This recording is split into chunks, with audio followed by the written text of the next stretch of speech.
Alright, nandito tayo ngayon sa traffic. So habang traffic, mag-podcast. So kumusta kayo? Today is Monday. So meron akong gustong i-discuss. Ito ay siguro napapanahon to kasi itong season na to, September sa Pilipinas, ang daming nangyayari. Alam naman natin pag September, yan ang start ng peak season.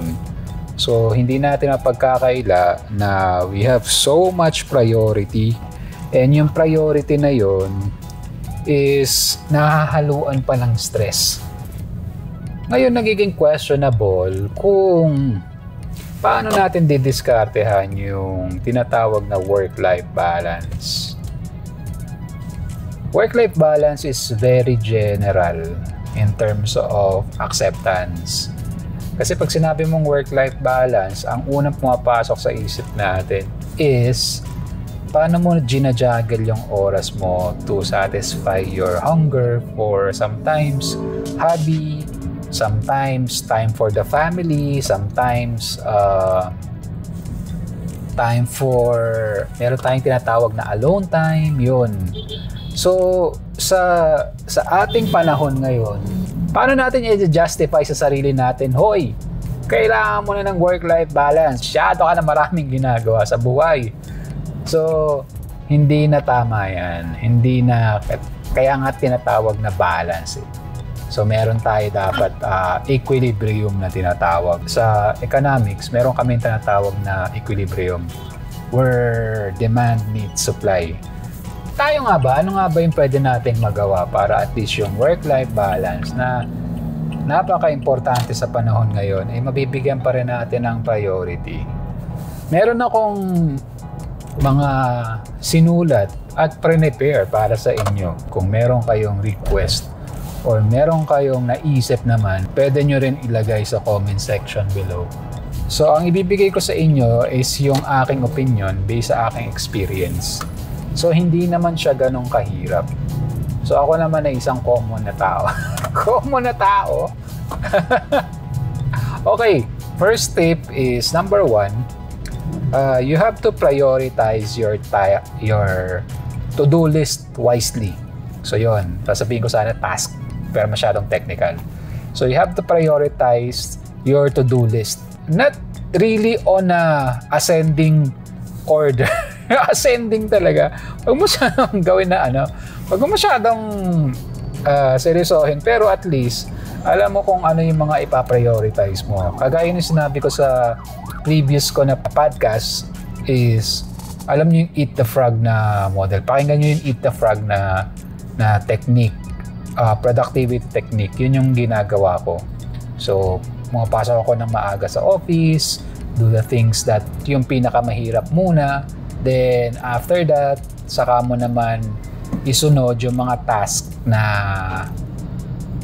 medyo may kadalian. So, yun yung eat the frog model. Maraming mga, maraming mga ibang technique, hindi lang yung sinabi ko. Pero ang idea dito is you have to prioritize them accordingly. Para hindi ka nagpapanik, hindi ka may naiwan ba ako ng trabaho? Uy, pag uuwi na ako, saka ko lang maiisip ganon. Kasi may mga ganon tayong may mga ganon tayong moments. O hindi na tayo mga bata. Ako medyo may katandaan talaga. Around nasa early 40s pa rin naman. So malapit na dun sa halfway, papuntang 50. Pero ako, I think kailangan ko na rin gawin yung how to prioritize my to-do list properly para wala akong makaligtaan. So, yun yung una ko. Medyo mahaba kaagad. Pasensya na kayo. Yung second is, alam nyo yung word na boundary. Hindi yung boundary sa jeep. Hindi yung boundary hindi yung naririnig nyo na boundary ng mga, ng mga kasama natin sa hanap buhay. Yung mga jeepney driver at saka mga taxi. Hindi yun. Yung boundaries is about setting the right boundaries. Kaya yung mga company, meron silang company policy na ang pasok mo ay 9 to 5. So, kaya sineset yun kasi at least you know how to maximize the time so that you can set boundaries. So, kung meron kang 9 to 5, you have to respect your off hours. So kung magka-clock out ka ng 5 p.m., kaakibat or connected din yan sa number 1 eh. So kaya kailangan mo talagang i-prioritize yung mga kailangan mong gawin sa buong araw. So para makuha mo itong number 2 na makapag-set ka ng boundary or tamang boundary sa oras mo para may me time ka, may family time ka, may time ka for whatever you wanted to do after clocking out. So dapat nag-set ka ng proper boundary. Okay? So that's our second. Yung susunod natin, yung pangatlo na sinulat ko, na pwede kong ma-share sa inyo, na opinion ko, is ito, akala nila, yung pangatlo, akala nila nag-waste ka ng time. Pero totoo to kasi ang principle nito, ang foundation nito is yung compound effect. Kung narinig nyo na yon, use micro breaks. Siguro na mga 5 minutes to 10 minutes. Nakakatulong yon. So, hindi dapat tayo laging nakaupo ng buong maghapon. Hindi maganda sa kalusugan yan. So, siguro after 1 hour, meron naman akong smartwatch. So, yung smartwatch, nag-remind sa akin na kailangan ko ng gumalaw-galaw. Tumayo-tayo. Yun. So, sinusunod ko yun. So, lakad ng konti, tingin sa bintana, punta sa pantry, inom ng tubig. So, very important yan. Compound effect ang tawag doon. Then, yung susunod na pwede kong masuggest sa inyo, based on my opinion, is pag-aralan natin kung paano tayo makakapag-say ng no. Ito na naman tayo. Kasi sabi kasi ni boss, gawin ko daw eh.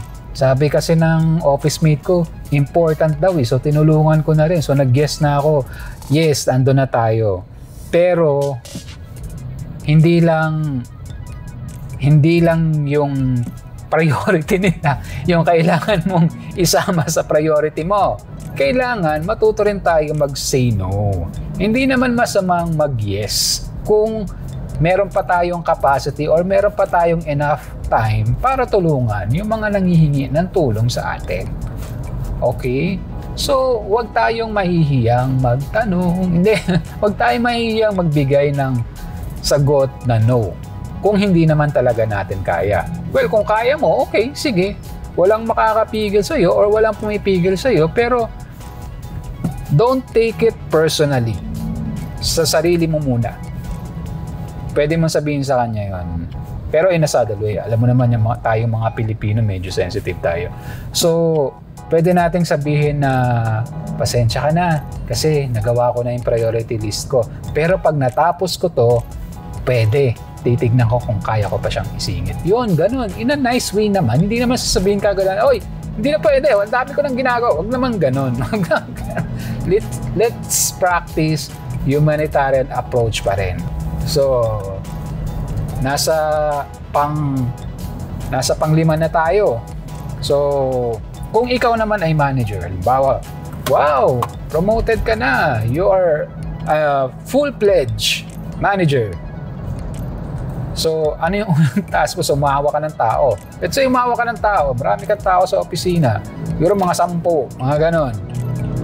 Ang number 1 na naging problem ng mga bagong managers is they don't know how to delegate properly to their team or to his team or to her team.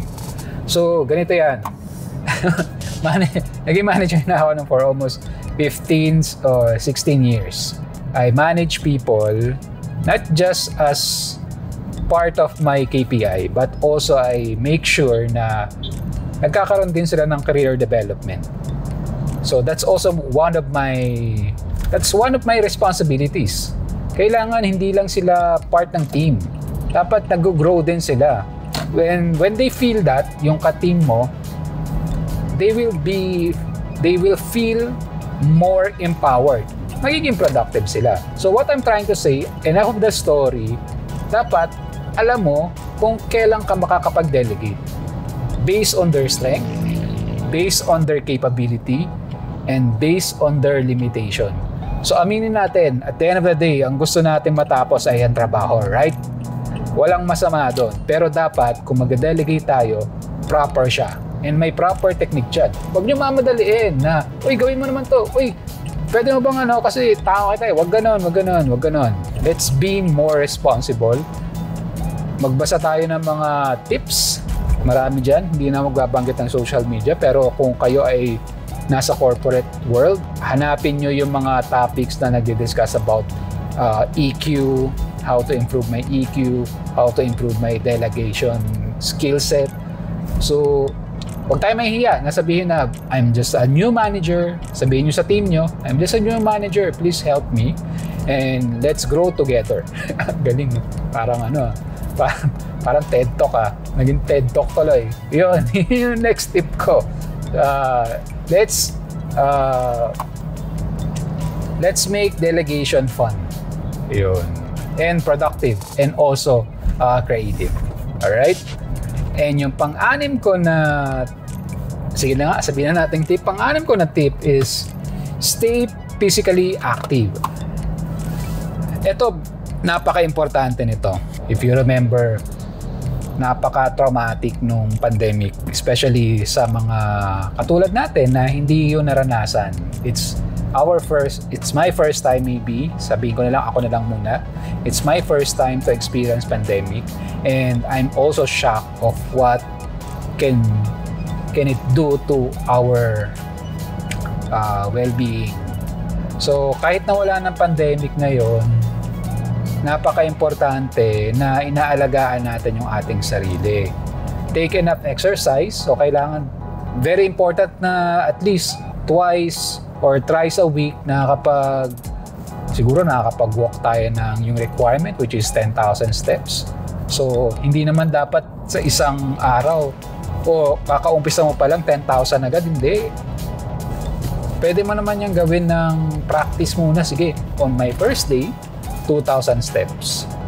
On the next day, not necessarily on the second day, on the next day na maglalakad ako, 3,000 steps. On the fifth day, and so on and so forth, ano na siya, 5,000 steps. So ganun, huwag niyong bibiglain. Sabi nga ng iba, although gas-gas na tong quote na to, trust the process. At some point, totoo yun. Applicable yan. Depende lang sa situation. And applicable yan dito sa sinasabi kong situation. Take care of yourself. Make sure na you will do your physical activity properly. If you need to consult a physician first, para at least alam mo kung yung nervous system mo ba is prepared, okay ba yung buto-buto natin. Very important yan. Consult natin yung professional. Kasi once na magkamali tayo ng ating exercise, it can lead to a more problematic situation. So iwasan natin yun at magastos yun. Alright? Okay. Next, nasa pang 7 na tayo. So productive tayo ngayong matraffic. So yung pang 7 natin is, ito yung masyado nating inaabuso. So wag nating i-continue kung inaabuso natin siya. Very important yung sleep. Alagaan natin yung sarili natin. Wag nating aabusuhin yung ating pagtulog. So very important, lalo na kapag tumatanda. Yan naman tayo sa tumatanda. No. Human being deserve 8 to 10 hours of sleep. Dapat. So yun yung maintaining, kumbaga sa bangko yun dapat yung natin. Maintaining balance. Dapat nakaka 8 hours ka and maximum of 10 hours. Itulog mo lang. Huwag mo siya pupuyat. Habang tumatanda tayo, umihina yung katawan natin. Kung bata ka pa, kaya mo pa, then support it with vitamins kung hindi maiiwasan.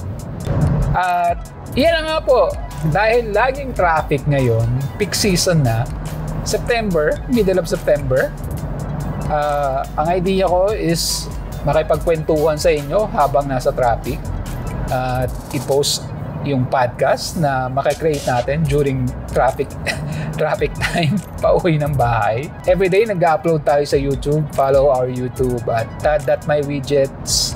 Meron tayong mga interesting na topic doon. Interesting, Hindi. Meron tayong mga unboxing. Meron tayong 2-Minute Sunday. Meron tayong daily vlog. So, follow our YouTube channel todd.mywidgets.